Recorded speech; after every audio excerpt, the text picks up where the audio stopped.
ഞാൻ ഒരു ക്ലിപ്പ് കണ്ടത്, India beefed up securities in airports എന്ന് പറഞ്ഞിട്ട് തലക്കെട്ടിൽ എന്തോ ഒരു പ്രസ് റിലീസ് വന്നു. അത് വായിച്ചിട്ട് ഇന്ത്യയിലെ മുഴുവൻ വിമാനത്താവളങ്ങളും അടച്ചുപൂട്ടിയെന്ന് വിളിച്ചു പറയാണ്. അപ്പോൾ ഈ പറയുന്ന വാർത്തകളുടെ അടിയിൽ ആൾ പറയുന്നുണ്ട്, ഇത് ഷെയർ ചെയ്യുന്ന വാർത്തകളുടെ അടിയിൽ, ഞാനിത് ട്വീറ്റ് ചെയ്യുന്നത് ബാംഗ്ലൂർ എയർപോർട്ടിൽ നിന്നാണല്ലോ, ഇവിടെ അടച്ചിട്ടില്ലല്ലോ, എന്നിട്ടും അത് തിരുത്താൻ പോലും തയ്യാറാവുന്നില്ല എന്നുള്ളതാണ്. ആരും തിരുത്താൻ പോലും തയ്യാറാവുന്നില്ല. അപ്പോൾ ടെലിവിഷൻ സ്റ്റുഡിയോയിൽ നിന്ന് വിളിച്ചു പറയുന്നു, സോഷ്യൽ മീഡിയ ഇതിങ്ങനെ എക്സാജറേറ്റ് ചെയ്തുകൊണ്ടിരിക്കുന്നു.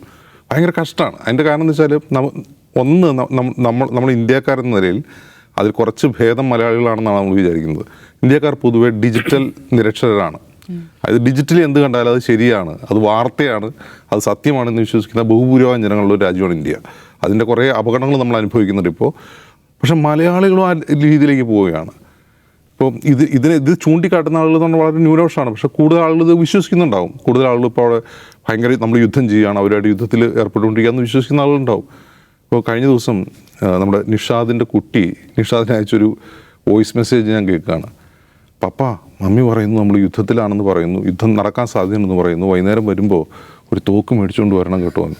അതായത് കുട്ടികൾ വരെ ഈ വാർത്ത കാണുകയാണ്, കുട്ടികൾ വരെ കൺസ്യൂം ചെയ്യുകയാണ്.